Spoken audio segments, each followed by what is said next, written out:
Hello प्यारे बच्चों, नमस्कार। तो आप सभी इंतजार कर रहे होंगे कि 4 जुलाई 2026 को जो यूपी टेट एग्जाम हुआ उसमें ईवीएस के प्रश्न किस प्रकार के रहे, या जो आप आंसर लगा के आए हैं उनमें से कितने आंसर्स जो हैं वो सही रहे हैं। इस प्रकार से आप उम्मीद कर रहे होंगे, इंतजार कर रहे होंगे वीडियो का। तो प्यारे बच्चे, इस संबंध में वीडियो लेकर मैं आपके सामने उपस्थित हूँ। और आज यानी कि 4 जुलाई 2026 को यूपी टेट ईवीएस एग्जाम में, यानी यूपी टेट एग्जाम में ईवीएस विषय के अंतर्गत जो क्वेश्चंस आए उनके संभावित उत्तर मैं आपके सामने रखने का इस वीडियो में प्रयास करूंगा। पहला प्रश्न बच्चे जो आज के एग्जाम में रहा, देखने को मिला, वो आपके सामने है। और यहाँ पर प्रश्न में पूछा गया है कि बताइए, सूखा प्रवण क्षेत्र का एक किसान पानी की बर्बादी को न्यूनतम करना चाहता है और साथ ही यह सुनिश्चित करना चाहता है कि फसलों को सीधे उनकी जड़ों में नमी मिले। उसे सिंचाई की कौन सी विधि अपनानी चाहिए? नहर सिंचाई विधि, बेसिन सिंचाई विधि, ड्रिप सिंचाई विधि और बाढ़ सिंचाई विधि। क्या सही जवाब है? यानी कि भैया पानी की बर्बादी को न्यूनतम करना चाहता है और फसलों को सीधे जड़ों में नमी मिल जाए, ऐसा चाहता है। जाहिर सी बात है, राइट आंसर इस प्रश्न का क्या होगा भाई? ड्रिप सिंचाई विधि राइट आंसर होगा। बूंद बूंद करके डालो, पानी की भी यानी कि ज्यादा बर्बादी नहीं होगी और सीधे जड़ों को पानी मिलेगा। नेक्स्ट अगला प्रश्न है, किसी व्यक्ति के नियमित काम या पैसे के लिए तकनीकी शब्द क्या है जो उसकी आय और आजीविका का मुख्य स्रोत होता है? व्यवसाय, स्वयं सेवा, शौक और प्रशिक्षुता। चार ऑप्शन है मेरे प्यारे बच्चे, प्यारे साथी। इस प्रश्न का जो सही जवाब हो जाएगा वो क्या हो जाएगा, आप लोग मुझे चयनित करके जो बता सकते हैं। और इस प्रश्न का राइट आंसर आप सभी लोग जानते हैं, क्या होगा? व्यवसाय मेरे प्यारे बच्चा इस प्रश्न का जो सही जवाब है वो हो जाएगा। चलिए नेक्स्ट अगला प्रश्न जो है वो स्क्रीन पर आपके सामने रखता हूं। और अगला प्रश्न क्या कह रहा है जरा देखिएगा और मुझे सही जवाब चयनित करके बताइएगा। मेरे प्यारे बच्चा, इस प्रश्न का जो कहना है वो क्या कहना है कि टेरिडोफाइटों में मुख्य पादप शरीर जीवन चक्र की प्रभावी द्विगुणित अवस्था होती है। और इस अवस्था को क्या कहते हैं? मूलाभास, बीजाणुभिद, बीजाणुधानी और युग्मकोभिद। चार ऑप्शन इस प्रश्न के हैं। और प्यारे साथी, इस प्रश्न का जो एग्जैक्ट जवाब हो सकता है वो क्या हो सकता है? प्यारे साथी, इस प्रश्न का सही जवाब option number B, sorry, option number C हो सकता है। ऑप्शन नंबर सी, बीजाणुभिद। ठीक है जी, ये राइट आंसर इस प्रश्न का हो सकता है बच्चे। यानी कि साइंस के क्वेश्चंस भी पूछे गए हैं बॉटनी से रिलेटेड, पेड़ पौधों से रिलेटेड। कल के एग्जाम में भी यानी 3 जुलाई को भी क्वेश्चन इस प्रकार के आए थे और आज की जो एग्जाम हुआ उसमें भी इस प्रकार के क्वेश्चन पूछे गए हैं। भारतीय संसदीय प्रणाली में सामूहिक उत्तरदायित्व पर आधारित वो कौन सा साधन है जिसके लोकसभा द्वारा पारित होने पर मंत्रिपरिषद को त्यागपत्र देना पड़ता है? स्थगन प्रस्ताव, ध्यानाकर्षण प्रस्ताव, विशेषाधिकार प्रस्ताव और अविश्वास प्रस्ताव। मेरे बच्चे, आप सभी लोग इस संबंध में जानते हैं कि अगर सरकार के विरुद्ध एक प्रस्ताव आता है सदन में और उस प्रस्ताव का नाम क्या है? उस प्रस्ताव का नाम है मेरे प्यारे साथी अविश्वास प्रस्ताव। और अगर वो पारित हो जाता है सदन में तो निश्चित तौर पर सरकार को क्या देना होता है? सरकार को प्यारे बच्चा इस्तीफा देना होता है। नेक्स्ट, ये विपक्ष के द्वारा लोकसभा में लाया जाता है, यानी लोकसभा का ये विशेष अधिकार कह सकते हैं हम लोग। शरीर का कौन सा तंत्र जिसमें हृदय और रक्त वाहिकाएं शामिल हैं लंबे समय तक अपनी कार्य क्षमता बनाए रखने के लिए नियमित वायवीय प्रशिक्षण से सबसे अधिक लाभान्वित होता है? पाचन तंत्र, अद्यावर्णीय तंत्र, हृदय वाहिका और कंकाल तंत्र। चार ऑप्शन है। इस प्रश्न का जो सही जवाब, सटीक आंसर है वो मेरे प्यारे बच्चा क्या हो सकता है? हृदय वाहिका तंत्र इस प्रश्न का सटीक आंसर हो सकता है। ये भी साइंस से रिलेटेड एक क्वेश्चन है। ठीक है जी, चलिए आप उम्मीद है सही जवाब इस प्रश्न का भी लगाकर आए होंगे। जो प्रश्न का जवाब लगाकर आए हैं उसे चेक कर सकते हैं। किस प्रकार के वन में ऐसे वृक्ष पाए जाते हैं जो शुष्क मौसम में जल संरक्षण के लिए अपनी पत्तियां गिरा देते हैं? उष्णकटिबंधीय सदाबहार वन, उष्णकटिबंधीय पर्णपाती वन, उष्णकटिबंधीय कंटीले वन और मैंग्रोव वन। चार ऑप्शन है भैया। शुष्क मौसम में जल संरक्षण के लिए अपने पत्ते गिरा देते हैं।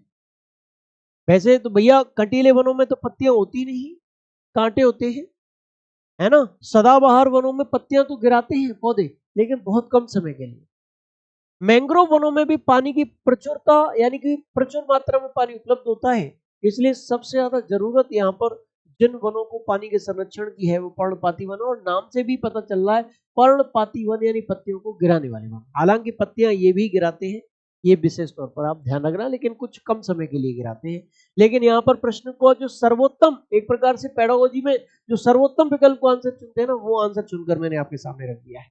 अगला जो प्रश्न है बच्चे, वो आपसे क्या कह रहा है, वो आपसे कह रहा है कि बताइए पर्यावरण शिक्षा के अंतर्गत संसाधन संरक्षण और प्रबंधन के शिक्षण का मुख्य उद्देश्य क्या है। अत्यधिक संसाधन उपभोग को बढ़ावा देना, संसाधनों की पहुंच को विशेषज्ञों तक सीमित करना, प्राकृतिक संसाधनों के सतत उपयोग को सुनिश्चित करना और औद्योगिक उत्पादन स्तर को बढ़ाना। 4 ऑप्शन है इस प्रश्न के, और क्या इस प्रश्न का सही जवाब हो सकता है मेरे प्यारे बच्चा? इस प्रश्न का सही जवाब हो सकता है प्राकृतिक संसाधनों के सतत उपयोग को सुनिश्चित करना। अच्छी तरीके से प्रश्न को पढ़िए और ऑप्शंस को पढ़िए, आंसर निकल के आपके सामने आएगा। पर्यावरण शिक्षा के अंतर्गत संसाधन संरक्षण और प्रबंधन के शिक्षण का मुख्य उद्देश्य जाहिर सी बात है प्राकृतिक संसाधनों के सतत उपयोग को सुनिश्चित करना है। नेक्स्ट, जीवों का कौन सा समूह मृत कार्बनिक पदार्थों में मौजूद जटिल कार्बनिक यौगिकों को सरल अकार्बनिक पदार्थों में खंडित करने के लिए उत्तरदायी है? शाकाहारी, सर्वभक्षी, उत्पादक और अपघटक। आप सभी लोग जानते हैं राइट आंसर इस प्रश्न का क्या होगा, अपघटक होगा। आपने पारिस्थितिक तंत्र नाम के टॉपिक में इस प्रश्न का आंसर पढ़ा होगा, इसके बारे में पढ़ा होगा निश्चित है। नेक्स्ट, अगला प्रश्न स्क्रीन पर आपके सामने है, और अगला प्रश्न क्या कह रहा है जरा देखिए फटाफट से। ये प्रश्न आपसे कह रहा है कि प्राथमिक स्तर पर पर्यावरण अध्ययन पाठ्यक्रम में सामाजिक और पर्यावरणीय जागरूकता को शामिल करने का मुख्य उद्देश्य क्या है? पर्यावरणीय तथ्यों को रटकर याद करने की क्षमता बढ़ाना, पर्यावरण का बोध करना और उसे समझना, शैक्षणिक प्रतिस्पर्धा को बढ़ावा देना और सामाजिक मानचित्रों को याद करना। मेरे प्यारे बच्चा, जाहिर सी बात है पेडागोजी से रिलेटेड प्रश्न है। इस बार यूपी टेट का पैटर्न थोड़ा चेंज किया गया है, पेडागोजी को विशेष महत्व दिया गया है, और इस प्रश्न का राइट आंसर जो है, सटीक आंसर ऑप्शन नंबर बी होगा, पर्यावरण का बोध करना और उसे समझना। रटना नहीं है भैया, प्रतिस्पर्धा को बढ़ावा देना नहीं है, और मानचित्रों को याद करना नहीं है। रटना, याद करना, ये सब चीजें गलत हैं। शैक्षणिक प्रतिस्पर्धा को बढ़ावा देना वो एक प्रकार का हो सकता है, लेकिन भाई यहाँ पर शैक्षणिक प्रतिस्पर्धा तो अन्य विषयों से संबंधित भी हो सकते हैं। यहाँ पर तो बात तो पर्यावरण की हो रही है, पर्यावरण जागरूकता की हो रही है, तो right answer option number B होगा। लेकिन ध्यान रखना प्रतिस्पर्धा भी पॉजिटिव होनी चाहिए, नेगेटिव नहीं होनी चाहिए। नेक्स्ट, अगला है कि निम्नलिखित में से कौन सा मुख्य कारक है जिसके कारण प्रजातियां संकटग्रस्त हो जाती हैं? शीत निष्क्रियता, आवास की हानि, प्रजातियों की अत्यधिक जनसंख्या और मौसमी प्रवास। 4 ऑप्शन है बच्चे। करेक्ट आंसर इस प्रश्न का बेहद ईजी है, आप सभी लोग जानते हैं प्रजातियां संकटग्रस्त कब हो जाती है? जब उनके आवास की हानि होती है, तब हो जाती है बच्चे। उनका आवास छिन जाएगा, जैसे हम अपने शहरीकरण कर रहे हैं, शहरों का विस्तार कर रहे हैं, जंगलों को काट रहे हैं, तो आवास छिनते जा रहे हैं, और इस कारण जो बच्चे पशु पक्षियों की विभिन्न प्रजातियों पर क्या हो रहे हैं, संकट के बादल मंडराने लगे हैं। नेक्स्ट, अगला प्रश्न जो है वो आपसे जो पूछा गया आज के एग्जाम में वो ये रहा, पंचायती राज व्यवस्था में स्थानीय विकास संबंधी निर्णय गांव, ब्लॉक और जिला स्तरों पर निर्वाचित प्रतिनिधियों द्वारा लिए जाते हैं। यह व्यवस्था क्या दर्शाती है? केंद्रीकृत राष्ट्रीय शासन, ग्रामीण संसाधनों का निजी प्रबंधन, एक त्रिस्तरीय ग्रामीण शासन संरचना और गांवों पर न्यायिक नियंत्रण। इजी प्रश्न है, प्रश्न को पढ़ लिया, समझ लिया, आंसर अपने आप आ जाएगा।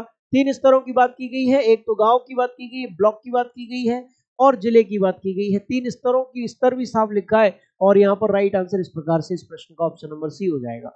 चलिए भाई नेक्स्ट, यानी कि भले ही आप चीजों को याद करके न गए हो, वैसे ही गए हो, तो सामान्य जागरूकता के आधार पर भी आप इस प्रश्न का, इन प्रश्नों का आंसर लगा सकते हैं। अधिगम के किस क्षेत्र का आकलन तब किया जाता है जब शिक्षार्थियों का मूल्यांकन ऐसे कार्यों को करने के आधार पर किया जाता है जिनमें समन्वित शारीरिक गतियों और हस्त कौशल की आवश्यकता होती है? संवेगात्मक क्षेत्र, भावात्मक क्षेत्र, संज्ञानात्मक क्षेत्र और मनोगत्यात्मक क्षेत्र। क्या सही जवाब है इस प्रश्न का? और बच्चे आप सभी लोग इस प्रश्न का राइट आंसर लगा देंगे।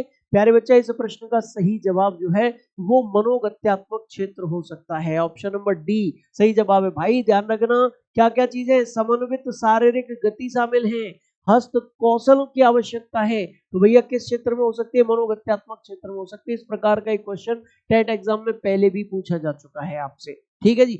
मैं ये नहीं कह रहा यूपी टेट में पूछा गया, लेकिन टेट एग्जाम से पूछा गया है। चलिए नेक्स्ट, अगला प्रश्न जो है वो आपके सामने कुछ इस प्रकार से है।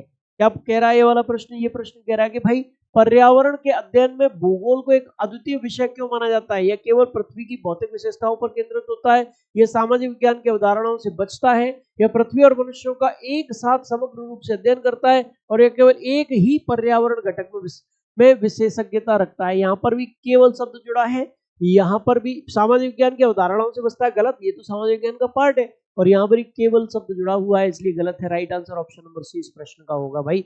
अगला प्रश्न स्क्रीन पर जो है वो आपके सामने रखने जा रहा हूं, और अगला प्रश्न जो है प्यारे बच्चा वो आपके सामने है। अधिगम का कौन सा सिद्धांत इस बात पर जोर देता है कि समझ सबसे अच्छी तरह से अवलोकन, अनुकरण, साथियों, शिक्षकों और मार्गदर्शकों के साथ सक्रिय सहयोग के माध्यम से विकसित होती है? सक्रिय अधिगम का सिद्धांत, रटंत अधिगम का सिद्धांत, सामाजिक अधिगम का सिद्धांत और व्यवहारवादी अधिगम का सिद्धांत।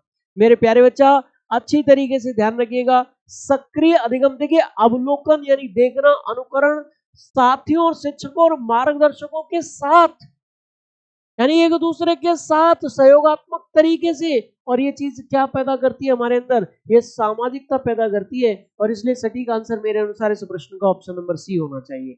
चलिए नेक्स्ट अगला प्रश्न स्क्रीन पर आपके सामने है।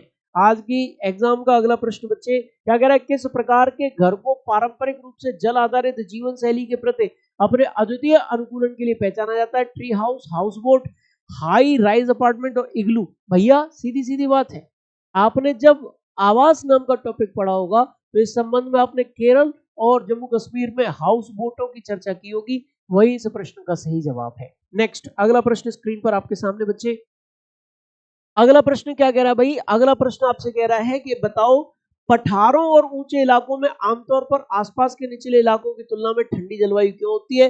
मीथेन की उच्च सांद्रता के कारण, सूर्य के प्रकाश की अनुपस्थिति के कारण, प्राकृतिक जल निकासी की कमी के कारण और अधिक ऊंचाई के कारण। अधिक ऊंचाई के कारण है भाई। क्षोभमंडल, अगर वायुमंडल की परतें पड़ी है तो वहां पर आप लोगों ने पढ़ा होगा कि जैसे जैसे ऊपर हम जाते हैं तो 165 मीटर की ऊंचाई पर 1 डिग्री सेंटीग्रेड तापमान घटता है, और इस प्रकार से 1 किलोमीटर की ऊंचाई पर 6.5 डिग्री सेंटीग्रेड तापमान घट जाता है। और इस प्रकार ऊंचाई के कारण मेरे बच्चा जो ऊंचे इलाके हैं उनमें निचले इलाकों की तुलना में क्या रहती है, ठंडक रहती है भाई। चलिए नेक्स्ट अगला प्रश्न जो है वो आपके सामने मेरे बच्चा क्या कह रहा है, बताइए भाई निम्नलिखित में से कौन सा खाद्य श्रृंखला का सही वर्णन करता है? एक आरेख किसी पारिस्थितिक तंत्र में मौजूद सभी आवासों को दर्शाता है।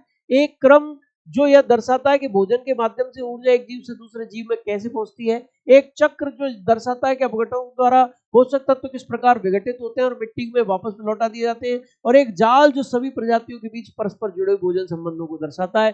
खाद्य श्रृंखला की अगर परिभाषा आपने पढ़ी है तो बच्चे वहां पर आपने पढ़ा होगा ये क्या है, ये एक क्रम है जो भोजन के माध्यम से ऊर्जा के प्रवाह को एक जीव से दूसरे जीव में प्रवाह, एक स्तर से दूसरे स्तर में प्रवाह को दर्शाता है। Right answer option number B है। यानी खाद्य श्रृंखला से संबंधित ये सवाल भी बहुत ज्यादा कठिन तो नहीं है और सामान्य जागरूकता से संबंधित करके दिया गया।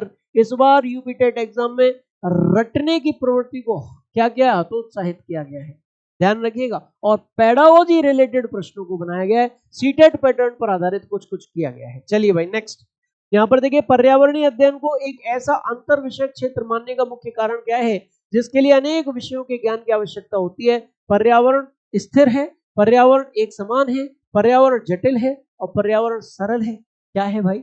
आखिरकार ऐसा अंतर विषय क्षेत्र मानने का मुख्य कारण क्या है? बोलो। जिसके लिए अनेक विषयों के ज्ञान की आवश्यकता होती है, क्योंकि पर्यावरण जटिल है। क्या है? पर्यावरण जटिल है भाई, बहुत सारी चीजों से मिलकर बनता है। हमारे आसपास के सारी जो चीजें हैं वो पर्यावरण का हिस्सा है, इसलिए मेरे अनुसार इस प्रश्न का right answer option number C होना चाहिए। नेक्स्ट अगला प्रश्न स्क्रीन पर आपके सामने, बच्चे सतत और व्यापक मूल्यांकन ढांचे के अंतर्गत निम्नलिखित में से कौन सा एक सह शैक्षिक घटक है? पठन और लेखन दक्षताओं का योगात्मक मूल्यांकन, भाषा प्रवीणता परीक्षाओं के माध्यम से मूल्यांकन, खेल, कला और जीवन कौशल के विकास में भागीदारी और कक्षा परीक्षण और लिखित कार्य। मेरे प्यारे बच्चा बताओ सतत और व्यापक मूल्यांकन के ढांचे के अंतर्गत निम्नलिखित में से कौन सा एक सह शैक्षिक घटक है? यानी कि सह शैक्षिक यानी शिक्षा के साथ साथ एक घटक है। राइट आंसर क्या है मेरे बच्चा? खेल, कला और जीवन कौशल के विकास में भागीदारी। यहाँ पर व्यापक मूल्यांकन की बात की गई। सतत मूल्यांकन में साधारण तौर पर संज्ञानात्मक क्षेत्र को शामिल किया जाता है, जबकि व्यापक मूल्यांकन के अंतर्गत मेरे बच्चा संज्ञानात्मक के साथ साथ क्रिएटिव क्रियात्मक पक्ष को भी विशेष रूप से शामिल किया जाता है, उसको ध्यान दिया जाता है। नेक्स्ट अगला प्रश्न, भारत के संविधान के अनुच्छेद 19 के अंतर्गत 44वें संविधान संशोधन 1978 द्वारा यथा संशोधित नागरिकों को वर्तमान में कितनी मौलिक स्वतंत्रताएं प्रत्याभूत की गई हैं? 4, 5, 6, 8। वर्तमान में 6 भाई, पहले 7 थी लेकिन एक स्वतंत्रता हटा दी गई और इस प्रकार से वर्तमान समय में कितनी स्वतंत्रताएं रह गई? वर्तमान समय में स्वतंत्रताएं रह गई भाई 6। नेक्स्ट, अगला प्रश्न स्क्रीन पर आपके सामने है। प्रश्न पूछ रहा है कि विद्यालय नियमित रूप से टीम खेलों का आयोजन करता है जहां विद्यार्थियों को नियमों का पालन करना होता है, दूसरों के साथ सहयोग करना होता है और सफलता तथा असफलता दोनों को संभालना सीखना होता है। इनमें से कौन सा परिणाम सबसे अच्छी तरह यह बताता है कि यह चरित्र निर्माण में किस प्रकार योगदान देता है? बेहतर शारीरिक शिक्षा, अनुशासन और टीम भावना का विकास, खेल के नियमों की जानकारी में वृद्धि और कक्षा में आपसी बातचीत में कमी। 4 ऑप्शंस हैं मेरे बच्चा। इस प्रश्न का सही जवाब जो है वो क्या है? वो सही जवाब हो सकता है भाई, देखो द्वारा से पढ़ो, पेडागोजी का प्रश्न है। नियमित रूप से टीम खेलों का आयोजन हो रहा है विद्यालय में, नियमों का पालन करना होता है, दूसरों के साथ सहयोग करना होता है, सफलता और असफलता दोनों को संभालना सीखना होता है। इनमें से कौन सा परिणाम सबसे अच्छी तरह बताता है कि चरित्र निर्माण में ये किस प्रकार योगदान देता है? तो बच्चा केवल शारीरिक शक्ति की बात नहीं की गई, कक्षा में आपसी बातचीत की कमी की तो बात बिल्कुल नहीं की गई, खेल के नियमों की जानकारी वृद्धि चलो ठीक है, लेकिन सबसे ज्यादा सटीक है भाई ऑप्शन नंबर बी, यहाँ टीम भावना की भी बात की गई। देखो नियमों का पालन करना होता है, इसका मतलब अनुशासन आ गया, ठीक है। और मेरे बच्चा दूसरों के साथ सहयोग करना, सफलता और असफलता को संभालना, ये टीम भावना की बात हो रही है, इसलिए राइट आंसर मेरे बच्चा ऑप्शन नंबर 20 प्रश्न का होगा। पेडागोजी से रिलेटेड प्रश्न ये भी है। अगला प्रश्न मेरे बच्चे आपके सामने है और अगला प्रश्न क्या कह रहा है कि भारत में राष्ट्रीय राजमार्गों का प्राथमिक रणनीतिक कार्य अंतरराज्यीय व्यावसायिक परिवहन को सुविधाजनक बनाने के अलावा क्या है? क्षेत्रों में गांवों को नजदीक स्थानीय बाजारों से जोड़ना, है ना, रणनीतिक क्षेत्रों में रक्षा कर्मियों और सामग्रियों की आवाजाही सुनिश्चित करना, शहरी क्षेत्रों में सार्वजनिक परिवहन बसों के लिए समर्पित लेन प्रदान करना, अंतरराष्ट्रीय हवाई अड्डों को आसपास के ग्रामीण क्षेत्रों से जोड़ना। 4 ऑप्शन है बच्चे, राइट आंसर इस प्रश्न का क्या होगा मेरे बच्चा? राइट आंसर इस प्रश्न का मेरे अनुसार ऑप्शन नंबर बी होना चाहिए, रणनीतिक क्षेत्रों में रक्षा कर्मियों और सामग्रियों की आवाजाही सुनिश्चित करना। ठीक है, राष्ट्रीय राजमार्गों का प्राथमिक रणनीतिक कार्य अंतरराज्यीय व्यावसायिक परिवहन को, अंतरराज्य यानी राज्यों के बीच व्यावसायिक परिवहन को सुविधाजनक बनाने के अलावा क्या है? एक तो काम दे रखा है, उसके अलावा पूछा गया है गांव को नजदीकी स्थानीय बाजारों से जोड़ना, शहरी क्षेत्रों में सार्वजनिक परिवहन बसों के लिए समर्पित लेन प्रदान करना, अंतरराष्ट्रीय हवाई अड्डों को आसपास के ग्रामीण क्षेत्रों से जोड़ना और रणनीति क्षेत्रों में रक्षा कर्मियों और सामग्रियों की आवाजाही सुनिश्चित करना। भाई सबसे बेस्ट विकल्प मुझे ऑप्शन नंबर बी लग रहा है। चलिए नेक्स्ट, मेरे अनुसार option number B right answer इस प्रश्न का होना चाहिए। अगला प्रश्न, भाई सतत एवं व्यापक मूल्यांकन के संदर्भ में मूल्यांकन उपकरणों की किस श्रेणी को वस्तुनिष्ठता, विश्वसनीयता, वैधता के अंतर्निहित गुणों द्वारा विशेषीकृत किया जाता है? मानकीकृत, वृतांत अभिलेख, अनौपचारिक अवलोकन और अमानकीकृत। 4 ऑप्शन है भैया, राइट आंसर बताइए। राइट आंसर है भैया ऑप्शन नंबर ए, मानकीकृत की विशेषताएं ये जो है दी गई है। ठीक है जी, चलिए यानी कि स्टैंडर्डाइज्ड की विशेषताएं जो है वो ये दी गई है। ठीक है, आप अच्छी तरीके से ध्यान रहे, प्रश्न को अच्छे से पढ़िए, आंसर निकल कर आएगा। प्योर सीटेड पैटर्न है भाई इस बार तो, है ना, पेडागोजी भरी पड़ी है।